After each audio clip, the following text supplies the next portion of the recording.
इतिहास के पन्नों में ऐसे कई राजाओं का जिक्र मिलता है जिनके पास दौलत अथात भंडार थे। कई राजा तो ऐसे थे जिनकी संपत्ति का अंदाज़ा लगाना बहुत मुश्किल था। कुछ इसी तरह के टिम्बकटू के राजा मंसा मूसा प्रथम थे। वर्तमान समय टिम्बकटू अफ्रीकी माली का एक शहर है। मूसा ने माली की सल्तनत पर उस समय हुकूमत किया था जब वहाँ सोने के भंडार हुआ करते थे। ऐसा कहा जाता है कि इस राजा के शासनकाल में करीब 1000 किलो सोने का उत्पन्न होता था। दरअसल मंसा मूसा का असली नाम मूसा कीटा प्रथम था, लेकिन राजा बनने के बाद वो मंसा कहलाए। मंसा का मतलब बादशाह होता है।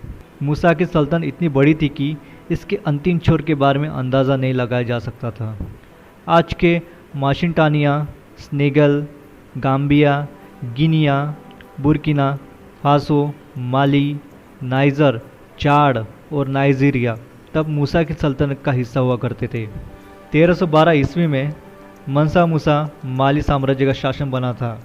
करीब 25 साल के अपने शासनकाल में उसने कई मस्जिदों का निर्माण कराया था, जिनमें से कई तो आज भी मौजूद है।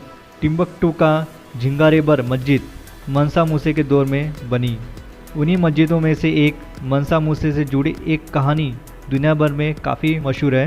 1324 ईस्वी में मंसा मूसे का मक्का की यात्रा पर निकले थे। इस दौरान उनके काफिले में करीब 60,000 लोग शामिल थे, जिनमें से 12,000 तो केवल उनके निजी अनुयायी थे। इसके अलावा मंसा मूसा जिस घोड़े पर सवार थे उससे आगे 500 लोग का एक दस्ता था। सबके हाथ में सोने की एक एक छड़ी थी।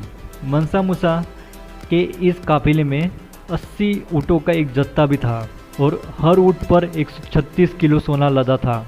कहा जाता है कि मंसा मूसा इतने उदार थे कि जब वो मिस्र की राजधानी काहिरा से गुजरे, वहाँ पे उन्होंने गरीबों का इतना दान दिया, उस इलाके में बड़े पैमाने पर महंगाई बढ़ गई थी। मंसा मूसा द्वारा जब गरीबों में सोना बांटने की बात यूरोप तक पहुँची तो वो सिर्फ ये देखने के लिए माली साम्राज्य आने लगे कि इस राजे की दौलत के बारे में जो बातें फैली है वो कितनी सच है।